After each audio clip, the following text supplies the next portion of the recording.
It wasn't supposed to be home that night, but when Iliam Cross pushed open the creaking farmhouse door, he froze, because inside, the woman he'd once loved was laughing softly under the dim kitchen light, her son on her lap, and his father humming an old song he hadn't heard since his mother died. Hello, if you're ready to hear the whole story, click subscribe and tap the notification bell. Type in the comments where you're watching from, because tomorrow, I will be giving you another story just as touching as this one, or maybe even crazier. And you don't want to miss it. Now let's begin. The sound of rain against glass was the only thing keeping Iliam Cross company.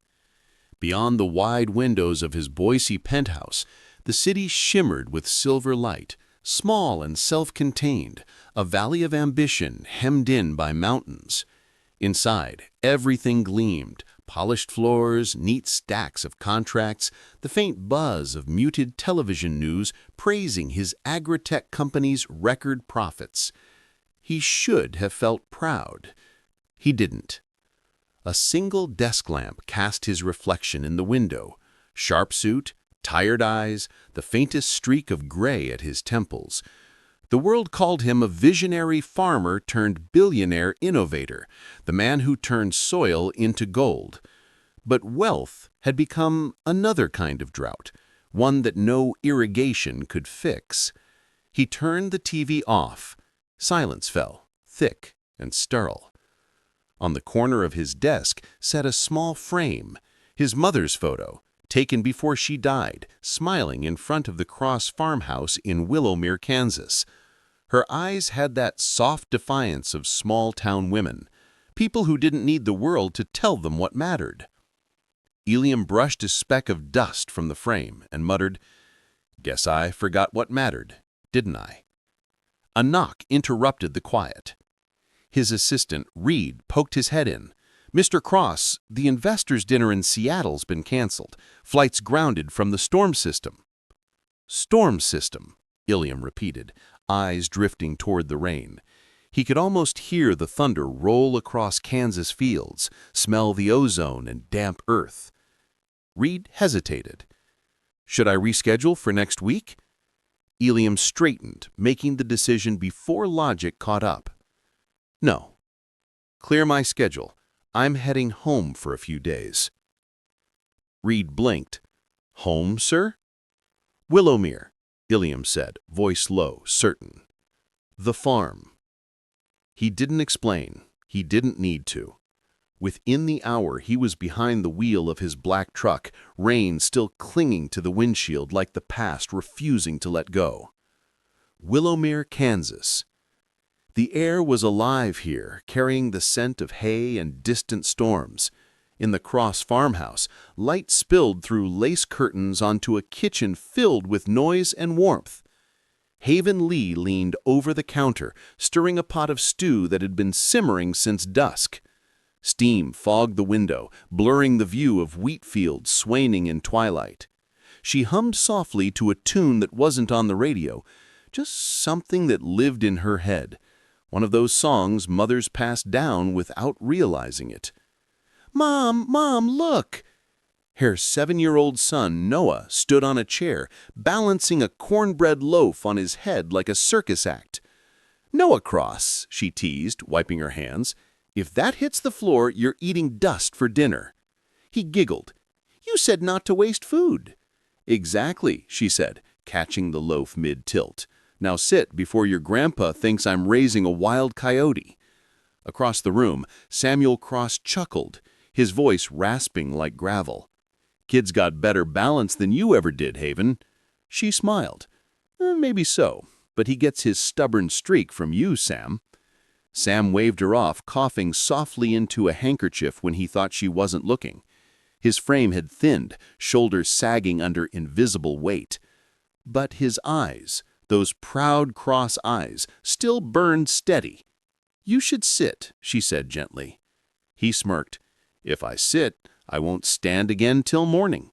Then who's going to tell Noah stories about his old man?" "Grandpa, tell the one about the tornado again," Noah begged.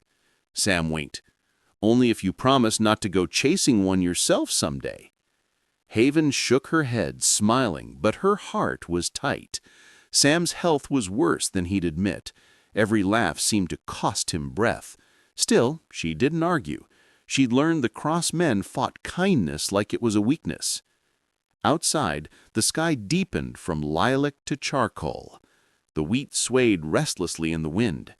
Haven stirred the stew once more and whispered to herself, "Storm's coming." Hours later, tires crunched over gravel. A pair of headlights cut through the night, sliding across the old oak tree by the drive, the same one that Ilium had carved his initials into when he was 15. He hadn't planned to arrive at midnight, but he couldn't make himself stop. Boise's polished skyline already felt like another life. As the farmhouse came into view, he felt something strange flicker in his chest, a memory maybe, or regret pretending to be hope. He parked, turned the engine off, and just sat there for a moment, rain tapping the roof like an old song he'd forgotten. Through the kitchen window, he saw light. Warm, flickering, alive. He frowned. Who'd still be awake this late? He stepped out, boots sinking slightly into the damp dirt. Each breath brought him closer to something he wasn't ready for. Then he heard it. Laughter. Real laughter. Not polite corporate chuckles, but the deep, unguarded kind that made time stop. Ilium moved quietly toward the porch. Through the window, he saw 3 figures, Sam at the table, head thrown back mid-laugh, Haven leaning over a steaming bowl, her hair escaping its bun, and a small boy with wild curls pounding his spoon on the table, calling Sam Grandpa. Ilium's heartbeat stumbled. The scene was too intimate, too warm. It hit him like a punch. The life that could have been his. The home he'd turned his back on. Haven's laughter filled the space his ambition had emptied. He pressed his hand to the window frame, the wood rough and wet under his palm. Inside, Sam said something that made the boy squeal. Haven looked up and saw him. Her smile vanished. Ilium froze, caught like a ghost outside his own life. For a heartbeat, no one moved. Then he opened the door. The hinges groaned like an old memory. "Ilium," Sam rasped, half rising from his chair. Haven's hand trembled around the ladle. Noah's spoon clattered to the floor. "Didn't mean to interrupt," Ilium said quietly. His gaze drifted to Sam, then to Noah. "Seems, things changed." Sam took a step forward, coughing hard. "Son?" But Ilium had already turned toward the open door, rain blowing in through the frame. He looked back once. Haven's lips parted as if to speak, but silence claimed the room. And in that silence, Ilium Cross realized that home had gone on without him. If you returned to the place you left behind and found laughter where you expected emptiness, would it break your heart or heal it? Drop your first thought in the comments below. The storm outside pressed against the windows, a low and constant growl. Inside, silence clung to the air like humidity, thick and uneasy. The sound of rain filled the gaps between heartbeats. Ilium stood by the door, one hand still resting on the frame, the other hanging useless at his side. He hadn't planned what to say. He'd imagined coming home to dust, maybe an empty kitchen and the hum of the refrigerator. Not this. Warmth, laughter, and a boy who just called his father Grandpa. Haven was the first to move. She set the ladle down, gently but deliberately, the metal clinking against the pot. "You're soaked," she said, voice flat. "You should close the door before the wind tears it off the hinges." Ilium shut it, though it felt like sealing himself inside someone else's life. "Didn't think anyone would be here," he said. Sam crossed his arms, studying his son. "I live here, last I checked." "I mean, besides you," he replied, his gaze flicking to Haven. Her posture stiffened. "I take care of the house and your father." "I can see that." His tone came out sharper than he intended. The boy, still perched on his chair, was watching Ilium with wide, curious eyes. "Who's he?" Noah asked, whispering loudly enough for everyone to hear. Haven hesitated, as though searching for a version of the truth that wouldn't cut. "This is Ilium, honey. He's your grandpa's son." He tilted his head. "Do you mean he's your friend?" Sam coughed to cover the tension that followed. "Ilium's family," he said, firmly, but the word felt foreign on his tongue. Ilium took a slow breath and stepped closer, trying to soften his voice. "Hey there, champ. You must be Noah." Noah nodded cautiously. "You look like Mom when you frown." Sam let out a raspy chuckle, but Haven didn't. Her hands were folded in front of her apron now, knuckles white. Ilium's eyes shifted to the table, the chipped ceramic bowls, the worn placemats, the smell of stew and bread. Every detail spoke of a life built without him. "I didn't know you were still around here," he said to Haven. "I didn't think it mattered." He almost laughed. "Guess that makes two of us." The words hit her like sleet, cold, precise, undeserved. Her shoulders straightened, chin lifting in quiet defense. "Your father needed help. The farm's too much for one man. I couldn't watch it fall apart." Ilium looked at Sam. "You didn't tell me she was here." Sam met his son's eyes with the weight of an old grudge. "Didn't seem important. You never asked." Ilium winced, but he didn't argue. The distance between them was a field too wide to cross tonight. Haven wiped her hands on a towel, every movement deliberate, controlled. "There's a room ready upstairs. You should rest. Long drive." "I'm not tired." "Then eat." "Already did." Her lips pressed into a line. She turned back to the stove, but her hands trembled slightly. The thunder outside filled the silence again, rolling through the house like a warning. Ilium's gaze drifted toward the corner of the table where a faded photo sat, a picture of Sam and a much younger Haven, both smiling, standing beside a tractor. Noah was in her arms, maybe 3 years old. Ilium picked it up slowly. "Didn't realize you two were close." Haven turned sharply. "Your father is like family to me. He needed someone after your mother passed." Ilium nodded, though the ache in his chest deepened. "And Noah's father?" For the first time, Haven's mask slipped. "He's gone." The simplicity of the answer said more than any explanation could ever. Ilium's throat tightened. "I'm sorry," he murmured. She nodded once, eyes fixed on the pot, as if the stew demanded her full attention. "It was a long time ago." Sam shifted in his chair. "Haven's been holding this place together better than either of us ever did, son. You'd do well to thank her instead of interrogating her." Ilium blinked, the rebuke landing heavy. "I wasn't—" "Yeah, you were," Sam interrupted, voice brittle but certain. "You always did come in like a storm, thinking you could fix what wasn't broken." That old dynamic sparked instantly, the same heat, the same pride that had driven Ilium away years ago.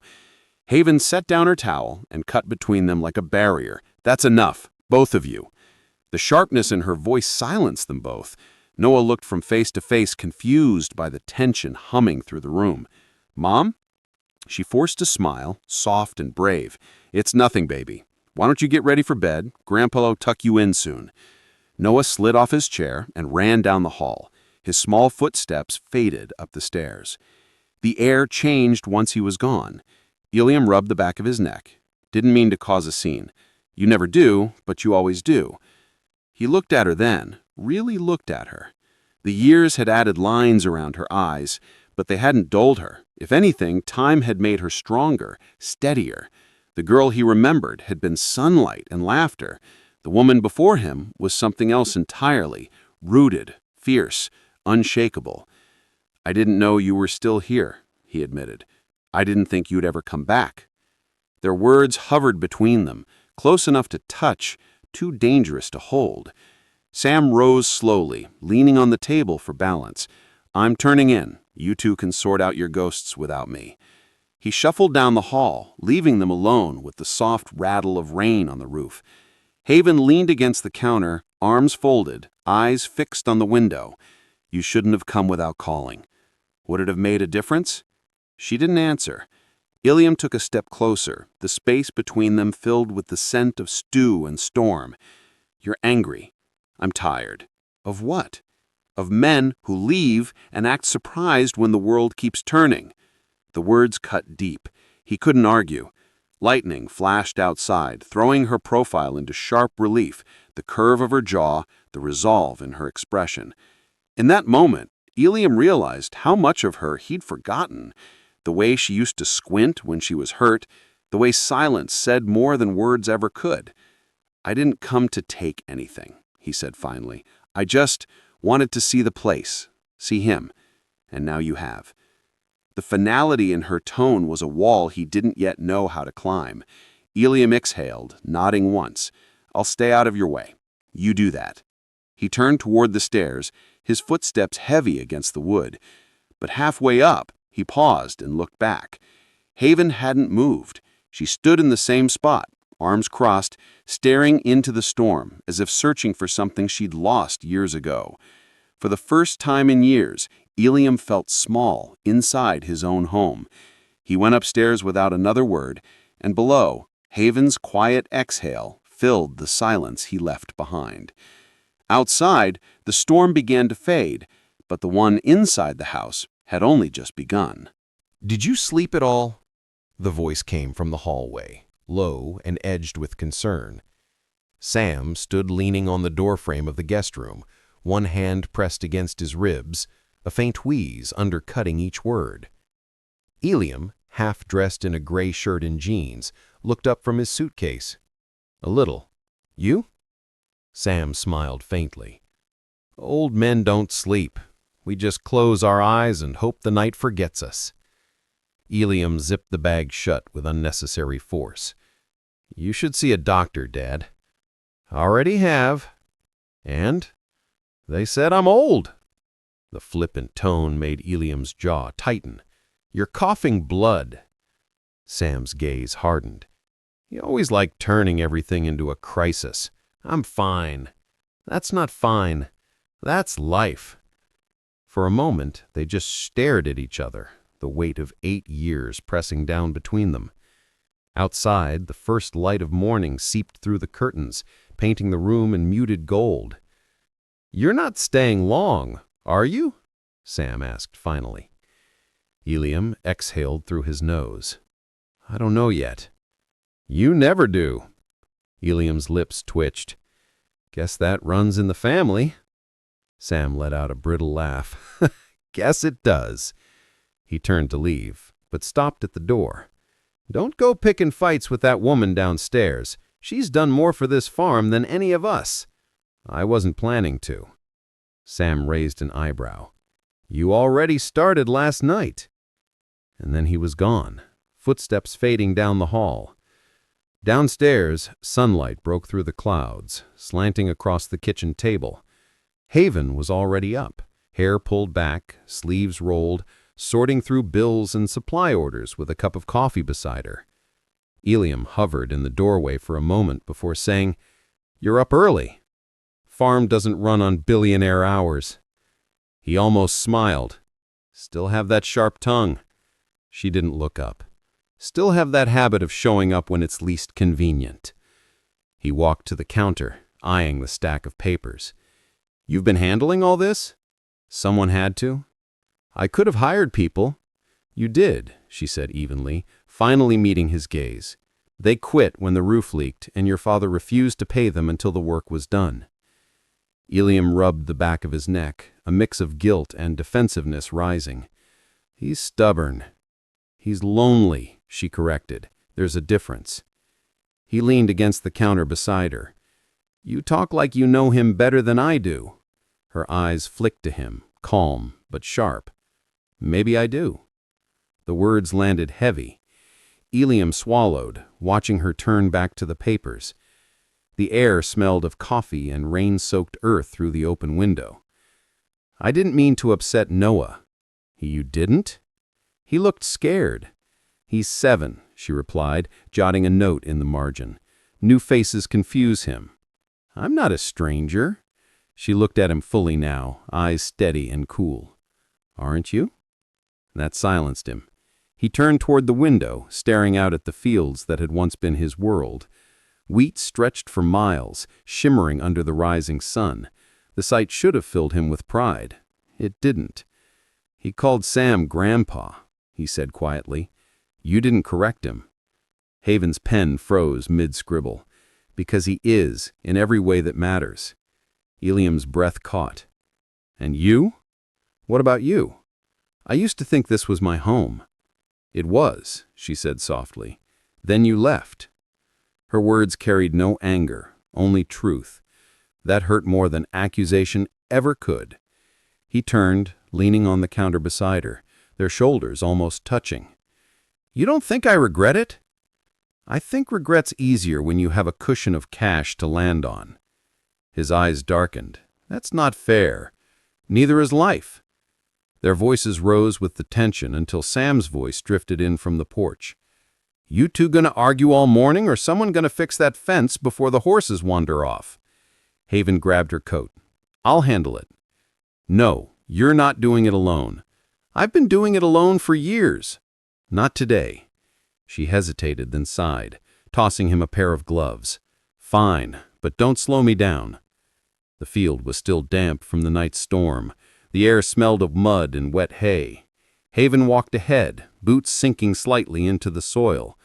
Ilium followed, watching her move with easy confidence, the same way she used to when they were teenagers racing through the wheat rows for fun. At the fence line, one of the wooden posts had split. Haven knelt beside it, gripping the hammer. You remember how to do this?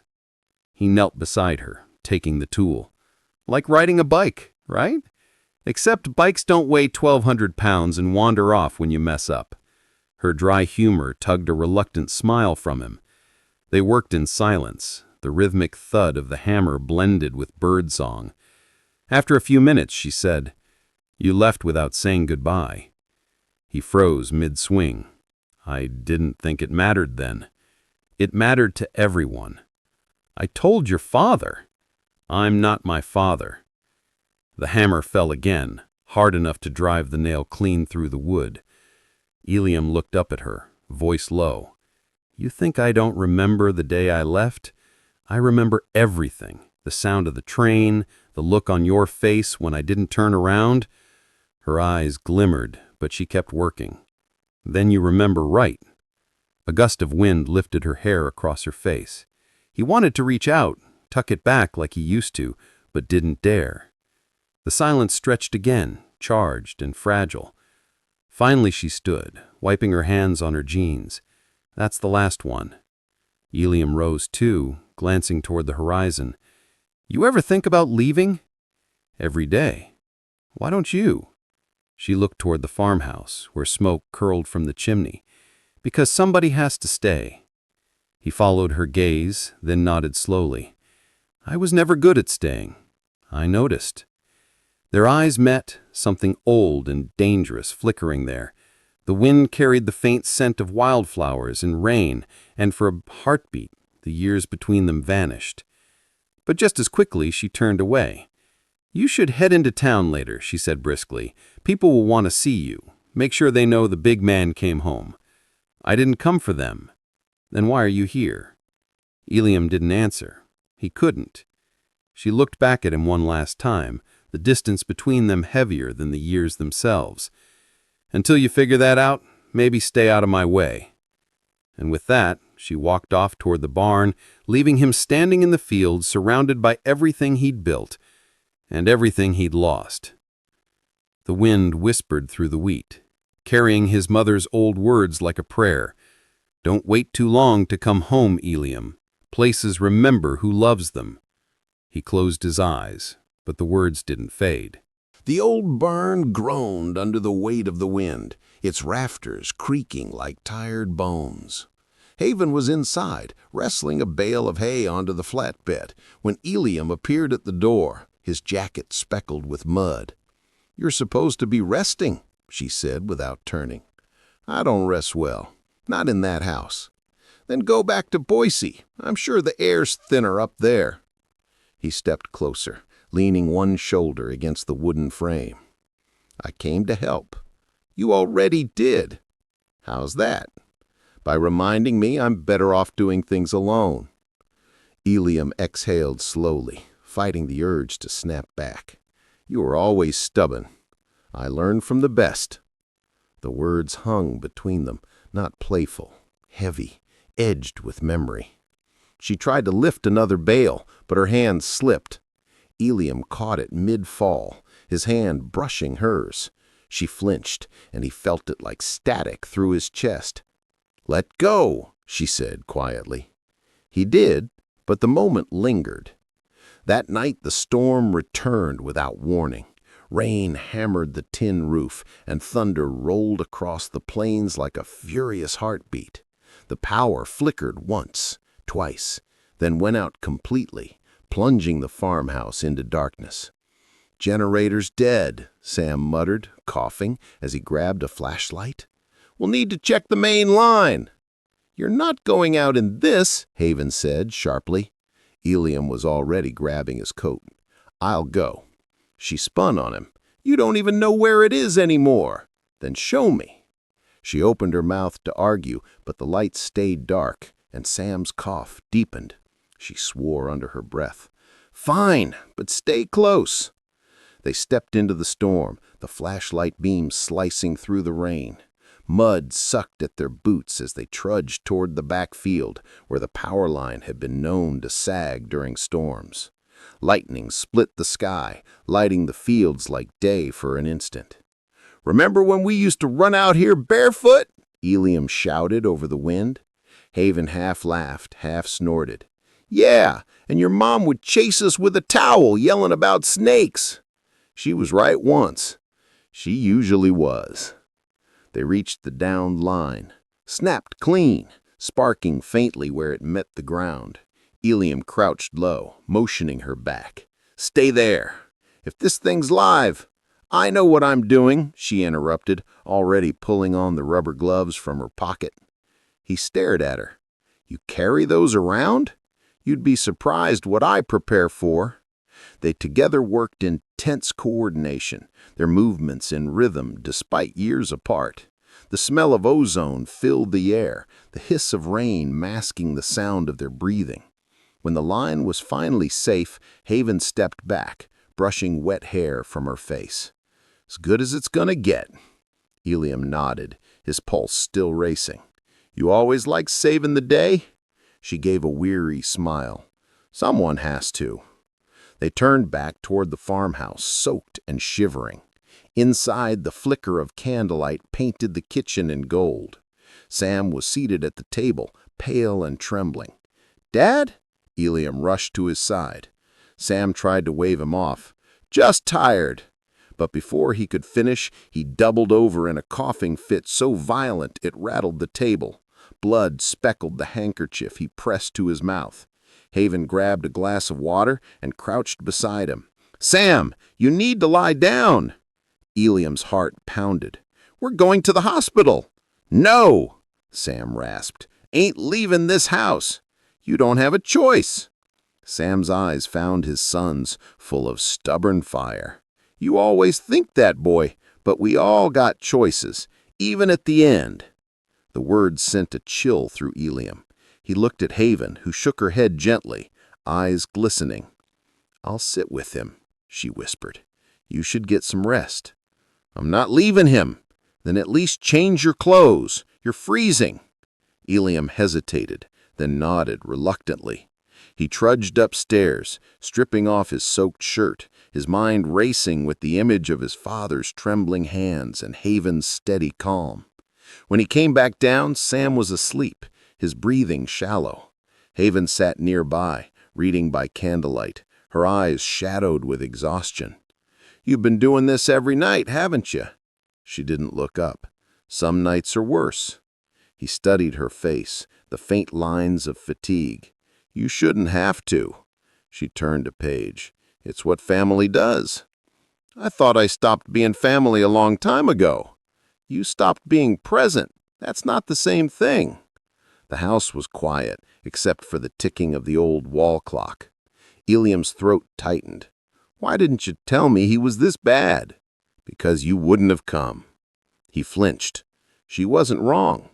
Lightning flashed outside, briefly illuminating the photo wall. his mother smiling, Sam young and strong, and in the middle, a faded picture of Eliam and Haven at 16, standing shoulder to shoulder in a wheat field. "Why'd you keep that?" he asked, nodding toward it. Haven followed his gaze, her expression unreadable. "Because it was a good day." "That's all? That's enough." They fell into silence again, but the air between them had shifted, less sharp, more fragile. After a while, Haven said, almost to herself, "Do you ever think about what might have been if you hadn't left?" Eliam hesitated. "Every day." She looked up then, and for a heartbeat, their eyes held. Years of distance collapsed into that one electric second.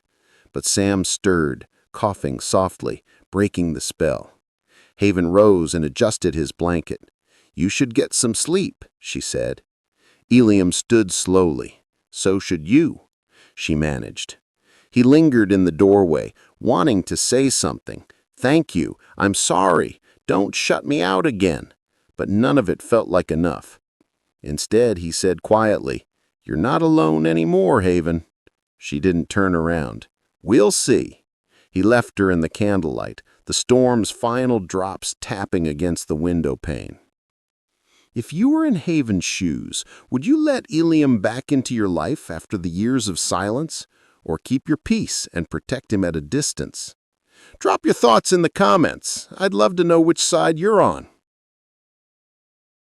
Morning arrived slowly, washing the farmhouse in a pale gray light that clung to every surface. The rain had stopped, leaving the world still and damp. Liam found Haven in the garden, her hands buried in the wet soil, pulling weeds from between the rows of wilted basil. She looked tired but calm, grounded in the way only someone used to loss could be. He approached quietly, holding 2 steaming mugs. "Figured you might need this." She glanced up, surprise flickering across her face. "You remember how I take it?" 2 sugars, no cream." She smiled faintly. "You remember more than I thought." He set the cup beside her, knelt in the dirt. "I remember everything, Haven. That's the problem." She wiped her hands on her jeans, watching him. "Why did you really come back?" He hesitated. "I told you. I wanted to see him." "You could have sent someone." "I needed to see him myself." Her eyes narrowed. "And me?" He didn't answer. She sighed, standing up and brushing off her knees. "I don't have time for half-truths, Liam." He rose too, the distance between them narrowing. "You want the truth?" he said. "I came back because I couldn't sleep. Every night in Boise felt wrong. I'd wake up thinking about this place, about what I left behind." Haven crossed her arms. "That's not truth, that's guilt." "Maybe, but guilt gets you moving." She shook her head, a sad smile playing at her lips. "Always chasing, never staying." He took a step closer.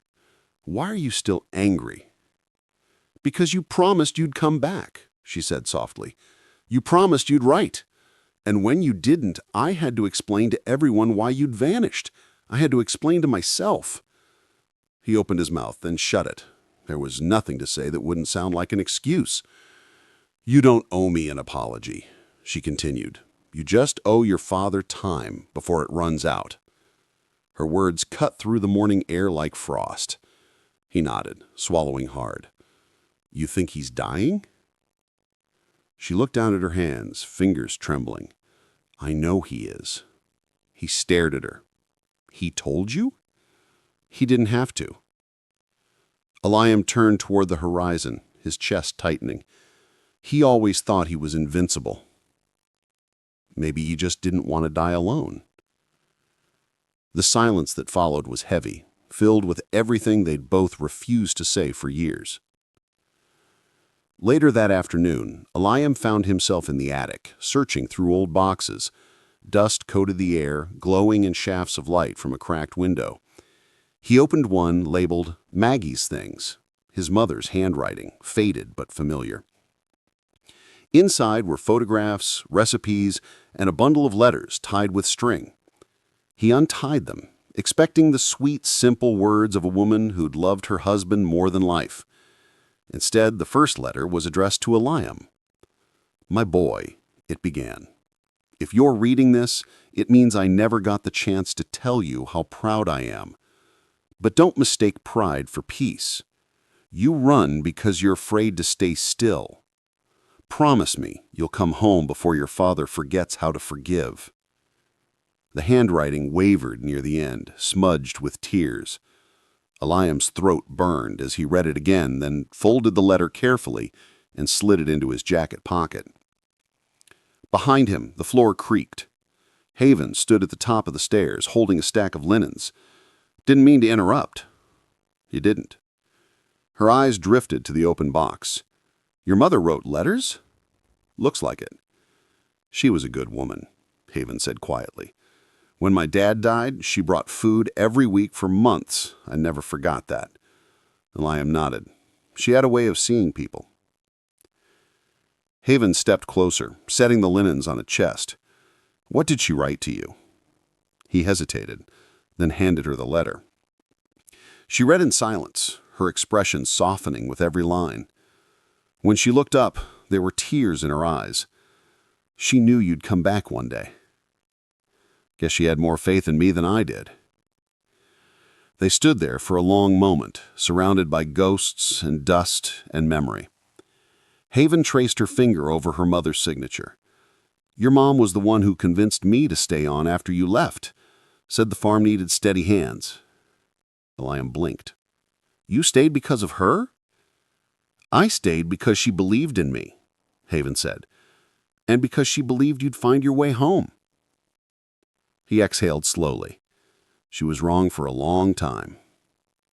She's not wrong now. The way she said it made something shift in his chest, an ache both painful and healing. That evening, the three of them sat around the table again. The power was back, but the light felt different, softer, gentler somehow. Sam was quieter than usual, picking at his food, his gaze distant. "You're eating less," Haven said softly. "Not much appetite these days," he muttered. Eliam frowned. "You gotta try." Sam's fork clinked against the plate. "You think I'm not trying?" "I didn't say that. Didn't have to." Eliam leaned back, frustration flickering in his eyes. "You can't just give up, Dad." Sam slammed his palm on the table, startling them both. "Don't you tell me about giving up. You gave up on this place years ago." The words hit like a whip. Haven stood quickly, her voice firm but calm. "Enough, both of you." Sam's hand trembled slightly, but he said no more.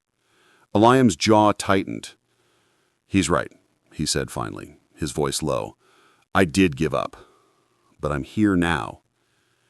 Sam looked at him, the anger in his eyes fading into something sadder. "Sometimes now comes too late, son."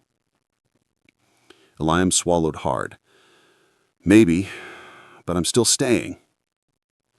For a moment, silence reigned. Then Sam nodded, barely perceptible, and returned to his meal. Haven sat back down slowly. "That's enough for tonight," she murmured. "Let's just be quiet for once." They ate the rest of the meal in silence, the kind of silence that doesn't separate, but binds, fragile, honest, and full of things unspoken. Later, when the dishes were done and Sam had gone to bed, Haven lingered in the doorway as Eliam dried the last plate. "You meant what you said? About staying?" She nodded. He set the towel down. "Yeah, I'm tired of running." Her gaze softened. "Then maybe there's hope for you yet." She turned to leave, but he caught her wrist gently. "Haven." She froze, eyes meeting his. "Thank you for taking care of him, for taking care of everything." She gave a small, weary smile. "Don't thank me. Just don't leave again." Eliam let go slowly, his pulse hammering. "I won't." And for the first time since he had come home, he meant it. The next morning dawned bright and unusually still, the air crisp from last night's storm.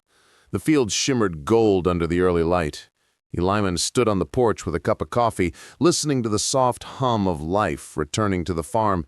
He hadn't felt peace like this in years. Simple, grounded peace that came from quiet, not from accomplishment. Haven stepped out beside him, tucking her hair behind her ear. "You're up early again." "Couldn't sleep." "Still haunted?" He smiled faintly. "By what?" "By everything you're pretending not to miss." Eliam turned his head toward her. "You always did know how to read me." "I used to. You've gotten better at hiding." He handed her the second mug he'd brought. "I didn't think you'd want coffee after last night." "I never say no to coffee." She took it, her fingers brushing his. "Thanks." They stood there in companionable silence for a while, watching a hawk circle the wheat fields. "You remember that old tire swing?" Haven asked, nodding toward the back pasture. "The one your dad hung for us when we were kids?" Eliam chuckled softly. "The one that dumped me into the creek every summer." "Because you never listened when I said the rope was frayed." He shot her a sidelong glance. "Still holding that against me?" She shrugged, smiling. "Some lessons need repeating." He laughed, the sound rusty but real. It felt good. Too good, almost. Dangerous. They spent the day tending the garden together, replanting a few rows that had been ruined by the rain. Eliam wasn't used to this kind of work anymore, and Haven teased him relentlessly when he nearly dropped a tray of seedlings. "You run $1 billion company," she said, kneeling to dig, "and yet you can't keep a tomato plant upright?" He wiped sweat from his brow. "Machines don't have roots. They don't fight you." She looked up at him then, her expression softening. "Maybe that's why you built them." He paused, her words sinking deep. "You think that's it?" She said, "I think you were always trying to control something, even when we were young." He nodded, looking down at his dirt-covered hands. "Control's easier than connection." "You sound like someone who's finally learning the difference." "Maybe I am." As the sun climbed higher, Haven stood and stretched, wiping her hands on her jeans. "Lunch?" "Only if you let me cook," Eliam said. She raised an eyebrow. "You cook?" "I remember a thing or two." She folded her arms. "I got to see this." Inside, the kitchen came alive with the smells of butter, garlic, and rosemary. Eliam moved with surprising ease, tossing vegetables into a pan while Haven watched from the counter, half amused, half impressed. "I didn't know you could cook like that," she said. "I learned out of necessity. Corporate chefs don't make breakfast." She tilted her head. "You still live alone?" "Yeah," he admitted. "Too busy for anything else." "That's not living, Eliam. That's hiding in motion." He didn't argue. Instead, he plated the food and set it down. "Try it before you judge." She took a bite and immediately laughed. "Okay, I'll admit it. You win this one." He grinned. Finally. They ate together at the table, sunlight filtering through the lace curtains. It felt strangely intimate, comfortable, but new. He caught her watching him and said, "What?" He looked down at his plate. "Nothing, just missed this. Missed you." Her fork paused midair. "You don't get to say that, like time didn't happen." "I know," he said quietly. "I'm not asking for what we had. He stopped himself, searching for the right words. "I forgot what it felt like to talk to someone who sees me."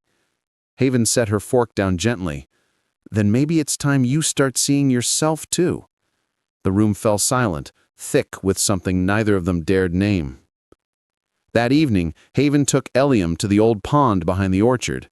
The air was warm, the water calm, reflecting the pink glow of sunset. "Your mom used to sit here every evening," she said, skipping a stone across the surface. "Said it helped her think." Eliam crouched beside her, picking up a flat rock. "She used to tell me this place could heal anything." "Do you believe that?" He threw the stone. It skipped twice before sinking. "I don't know. Maybe healing isn't about forgetting. It's about forgiving what you can't change." She glanced at him, surprised. That's a better answer than I expected. I guess I've had time to think. They watched the water ripple, the quiet between them deep, but not uncomfortable. Fireflies began to flicker in the grass. Haven said softly, "You ever wonder what your life would have looked like if you'd stayed?" "Every day," he admitted. "But wondering doesn't fix it."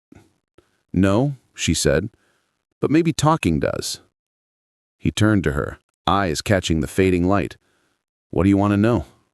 She hesitated, then asked, "Why didn't you write?" He looked down, his voice low. "Because I didn't know how to explain leaving. I told myself I'd come back when I had something to show for it. Money, success, a reason to be proud. But the longer I stayed away, the harder it got. I thought maybe you were better off forgetting me." Haven's expression softened. "I tried. It didn't work." He met her gaze, and for the first time, neither looked away. The air felt heavy, charged with years of unsaid words. "I'm sorry," he whispered. She reached out, placing a hand on his arm. "I know." That simple contact sent warmth flooding through him. For the first time since his return, the noise in his head went quiet. They sat like that until dusk deepened into night. The sounds of the farm drifted in, the distant creak of the barn, the whine of crickets. When Haven finally stood, she said softly, "You should stay for dinner again tomorrow. Dad would like that." "So would I."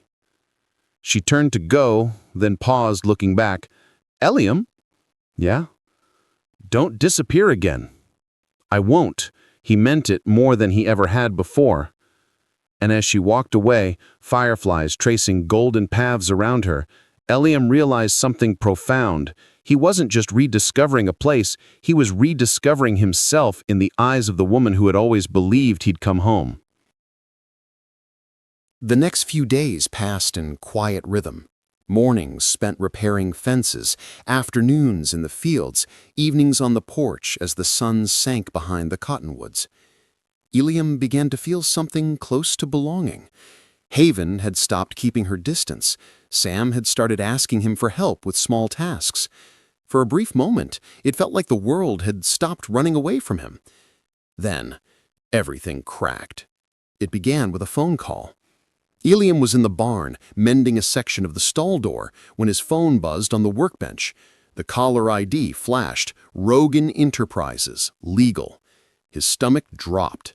He shouldn't have even looked, but curiosity and guilt were powerful things. He answered, "This is Ilium." "Mr. Rogan," came the polished voice of his attorney, "we've had an issue with the acquisition you greenlit last week. The press got wind that you're personally financing a land purchase in Willowmere. They're connecting it to your father's farm." Ilium froze. "What do you mean, connecting it?" "They're saying you're planning to sell the land to Agramax Corp once your father's health declines. It's trending online already." His pulse thundered in his ears. "That's not true." "I know that, sir, but perception is truth in business." Ilium hung up before the lawyer could finish. The sound of the line going dead echoed through the barn. He turned and found Haven standing in the doorway, holding a basket of feed. Her expression was unreadable, but her voice trembled. "Is it true?" "What did you hear?" he asked carefully. "That you're selling the farm?" "No," he said quickly. "It's a misunderstanding. Some investor took my name out of context." She set the basket down hard, the thud sharp in the air. "You're lying." "Haven, please. You came back to make peace, right? To help your father? All this time, I thought maybe you'd changed, but you were just cleaning up your image." He stepped forward. "I swear that's not what this is." "Then tell me why your company's name is on a contract to survey this land." She pulled a folded document from her pocket and flung it toward him. It hit his chest and fell to the floor. Ilium's hands shook. As he unfolded it, his company's letterhead glared up at him in black ink. He recognized the authorization code, his assistant's signature, his approval. He had signed it 3 months ago, long before he'd come home, back when selling the property was a distant, logical decision. "Haven, I forgot this existed. I planned it before I even knew I'd come back. So this was supposed to be what? A farewell tour? Tie up loose ends before you bulldoze our history? No, it was supposed to be what? She snapped. Mercy? Nostalgia? You can't rewrite what you did just because you regret it now. He reached for her arm, but she stepped back. Don't, she said, her voice trembling. Just don't. The space between them stretched like a wound. Where's my father? Ilium asked quietly. In his room. He saw the news before I did. He turned toward the house, but she called after him, her voice breaking. You don't deserve this place, Ilium. You never did. Her words followed him through the hall like smoke. Sam was sitting in the dark, staring at the muted television. The screen flashed headlines. Billionaire son to sell family land. Local outrage mounts. Ilium stopped in the doorway. Dad. Sam didn't look up. Always knew money had a louder voice than promises. It's not what it looks like. It never is. Ilium walked closer. I made a mistake months ago. I didn't even remember the paperwork until today. Sam turned to him then, eyes hard but wet. You don't just forget selling your home, boy. That's not a mistake. That's indifference. Ilium flinched. I swear, I was going to fix it. You think fixing it means showing up when it's convenient? Sam's voice cracked. Your mother believed in you. Haven believed in you. And me? I stopped, pressing a hand to his chest. I tried. Dad! I don't need your money, Sam said hoarsely. I needed my son back. But I don't even know who that is anymore. Ilium's throat tightened. You still know him. I'm right here. Sam's gaze faltered for a moment, then hardened again. No, you left him behind in Boise. He stood, the effort visible, and brushed past Ilium. The slam of his bedroom door echoed like thunder. Night fell heavy over Willowmere. Haven didn't come to dinner. Sam didn't speak. Ilium sat alone at the kitchen table, the shadows long and sharp. He unfolded the old letter from his mother again, reading her words under the flickering light. Promise me you'll come home before your father forgets how to forgive. Tears burned his eyes. Maybe he'd come home too late after all.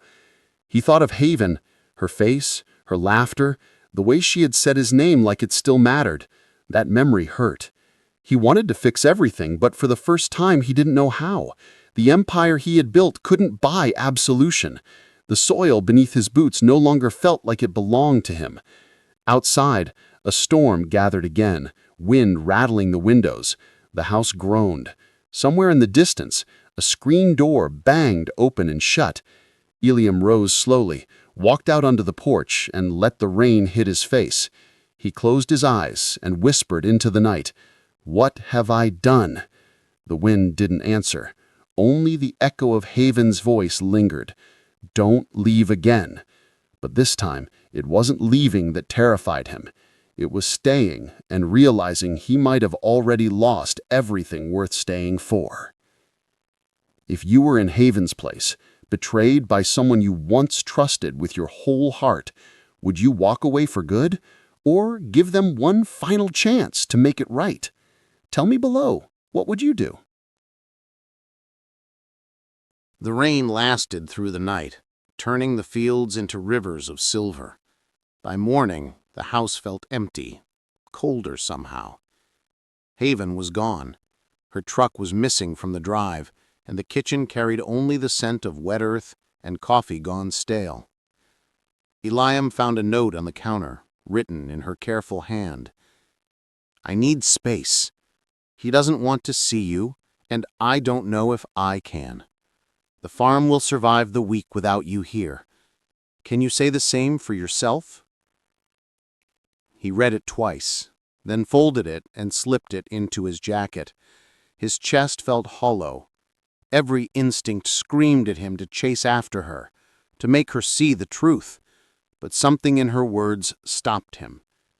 Can you say the same for yourself? He couldn't. He walked out into the gray morning, the mud swallowing his boots. The barn door creaked in the wind. His father's tools were scattered where they'd been left, the old tractor still half repaired. He ran a hand along the chipped paint and whispered, "I'm trying, Dad. I swear I'm trying." The sound of a cough made him turn. Sam stood in the doorway, pale, wrapped in his old coat. "You shouldn't be out here," Eliam said quickly.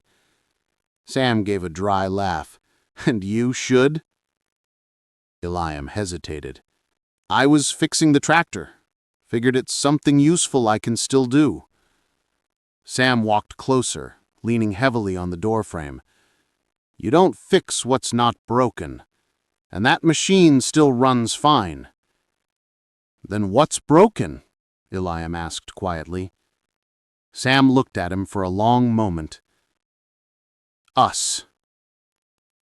The word hung in the air like a truth too heavy to carry. "I read the letter from Mom again.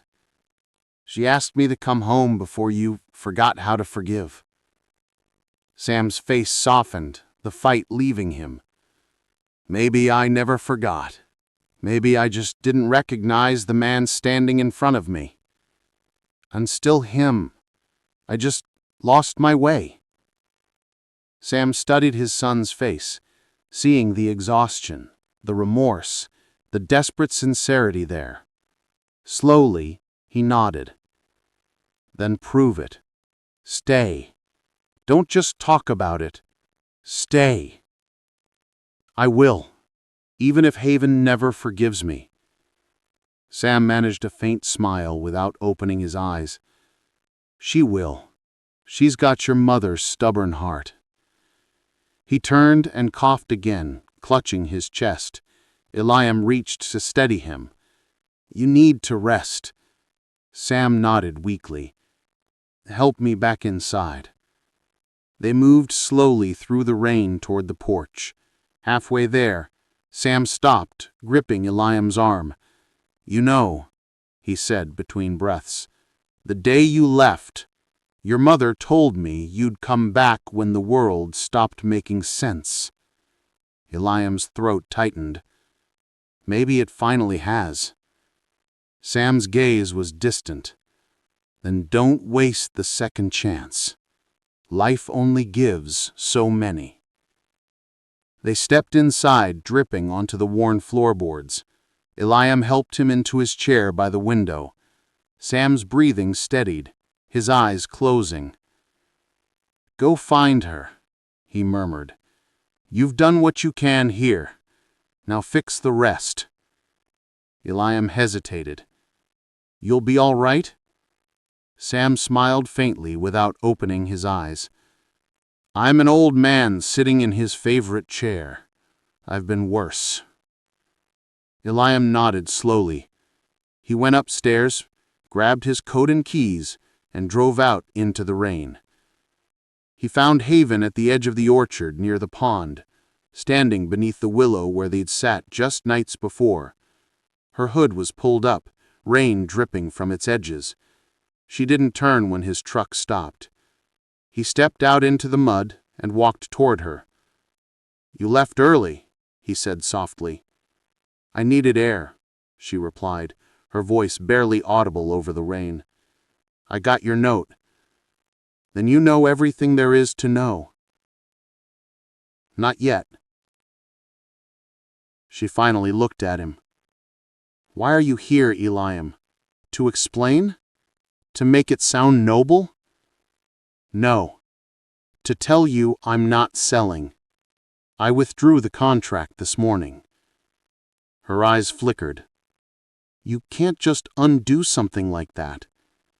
"I can try. And I did." She stared at him for a long moment. "And what about when it's inconvenient again? When Boise calls you back?" "I'm not going back." "What?" He stepped closer. "The company runs fine without me. I built it so I could afford to lose it. What I can't afford to lose is this." "This farm?" "You," he said quietly. "My father. The life I should never have walked away from." Her lip trembled. You can't just say the right words and expect everything to heal. I don't expect it. I just need you to know I'm staying. Whether you forgive me or not, I'm staying." The rain fell harder, drumming against the leaves. Haven turned away, wiping her face. "You have no idea how much it hurt. Watching you drive away all those years ago, wondering what I wasn't enough for." He swallowed. "You were always enough. I wasn't. Then why does it still hurt?" "Because we never gave it the ending it deserved." He took another step closer until they were inches apart. "Let me try again. Not to fix the past, just to earn a future." Haven searched his face for the lie, for the polished charm she'd seen in the headlines, but found none. Just the same boy who had once dreamed beside her under the stars. She exhaled slowly. "You were always terrible at giving up. Guess I picked that up from you." Her smile broke through the rain like light. For the first time since his return, she didn't step back when he reached for her hand. The touch was small, tentative, but it was enough. When they returned to the house, Sam was asleep in his chair, the storm easing outside. Haven knelt beside him, brushing a damp curl from his forehead. "He looks peaceful." "He earned it," Eliam said quietly. They stood together by the window as the clouds began to break. A single shaft of sunlight stretched across the fields, brightening the wet grass into green fire. Haven turned to him.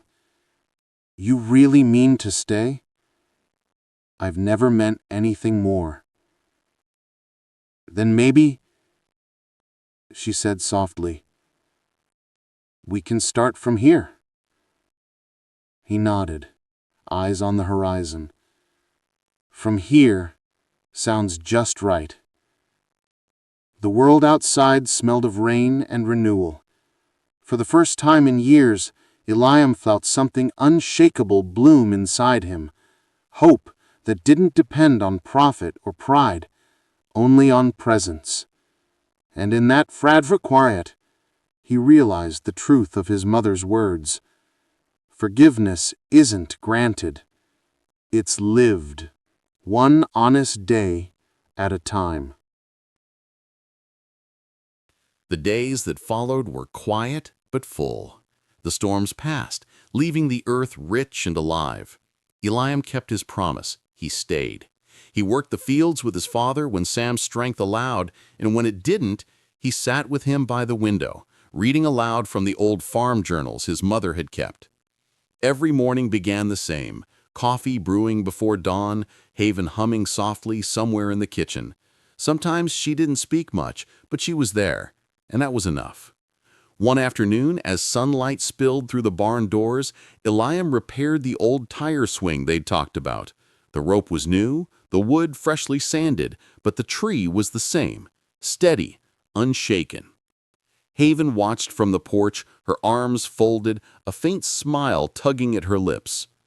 "Think it'll hold?" she asked. "Guess we'll find out." He pulled at the rope once more, then nodded toward her. "You first." She laughed. "Not a chance. You fall in the creek again, I'm not pulling you out." He grinned. "Then I'll just have to make it look graceful." He sat on the swing, pushed off lightly, and for a moment he was a boy again, barefoot, carefree, flying through air that smelled of sun and memory. Haven's laughter rose behind him, and the sound was the most beautiful thing he'd heard in years. When he stopped, she was still smiling. "You look happy."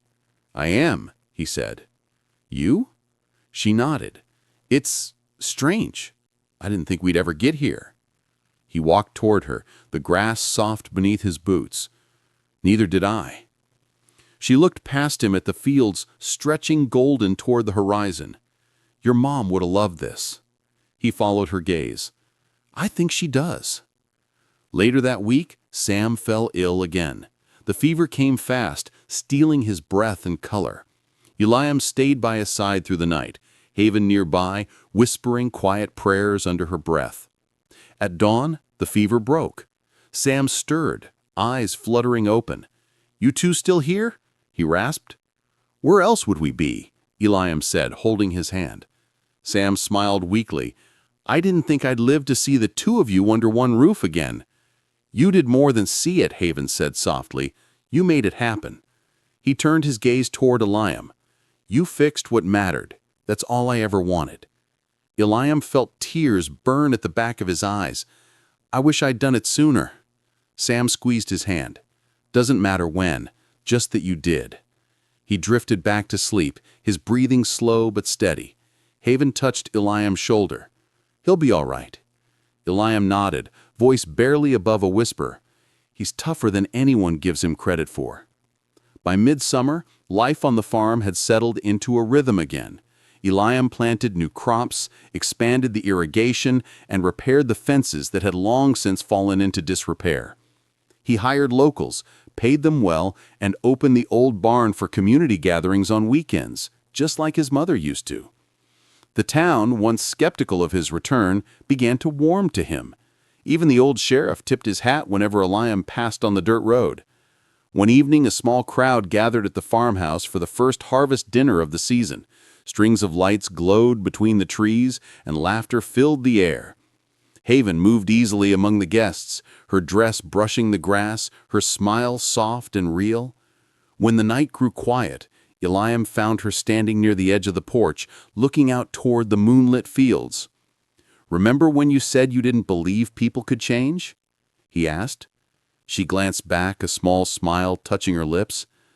"I remember saying I didn't believe you could." He chuckled. "Fair." She turned fully then, eyes shimmering in the lantern light. "But I was wrong." He stepped closer, heart thudding. "How wrong?" She said, "Wrong enough." He didn't ask permission this time. He simply reached for her and she met him halfway. The kiss was soft, inevitable, years of silence and longing finally finding their voice. When they pulled apart, she whispered, "Don't let this be a beginning that ends." He said, "It won't, not this time." A month later, Sam passed quietly in his sleep, the sunrise just beginning to touch the hills. They buried him beneath the old willow by the pond. The whole town came to say goodbye. After the service, Haven stood beside Eliam as the last few guests drifted away. "He'd be proud," she said softly. "I hope so." She reached for his hand. "You gave him peace." He nodded, eyes glistening, "And he gave me direction." They stood in silence, watching the breeze stir the leaves above the grave. The sound was soft, almost like a voice whispering through time. Eliam said quietly, "You know, I used to think success meant never stopping. Now I think it means finally standing still." Haven smiled. "Standing still with the right person, maybe." He looked at her, his chest tightening with gratitude, love, and something deeper, belonging. "Yeah," he said. "That too." Months passed, and the farm thrived again. The crops grew tall, the livestock healthy, the barns alive with laughter and music on Friday nights. Eliam's company in Boise ran without him. He'd appointed a new CEO and stepped back entirely. He spent his days tending the land and his evenings sitting on the porch beside Haven, watching the sun slip behind the fields. Some nights they said nothing at all. The silence between them was no longer heavy, it was full. One evening, as fireflies rose over the wheat, Haven leaned her head on his shoulder. "You ever wonder what your mother would say if she saw you now?" He smiled, eyes on the fading light. "She'd probably tell me it's about time I stopped trying to fix the world and started growing roots." Haven laughed softly. "Sounds like her." Eliam turned to her, brushing a strand of hair from her face. "I think I finally did." She met his gaze, her voice a whisper. "Then maybe we both did." The world around them was quiet, the air filled with the sweet scent of summer and soil and memory. And for the first time, Eliam didn't feel like a man returning home. He felt like a man who had finally arrived. The wind rustled the crops, and from somewhere in the dark, The port swing creaked, a soft reminder of what had been lost and what had been found again. Home, family, love. It was all still here, and so was he. If you were Eliam, given one last chance to rebuild what you'd broken, would you have the courage to stay and make it right, even if forgiveness wasn't promised? Tell me in the comments, what does coming home mean to you? Thank you for watching this story to the end. If you loved this story, you will definitely love the next one. It's more intriguing than you can ever imagine. So go ahead and watch it now. Click on the image on your screen right away to watch the next one. And don't forget to subscribe to our channel. It helps and encourages us to share the best human interest stories you'd love.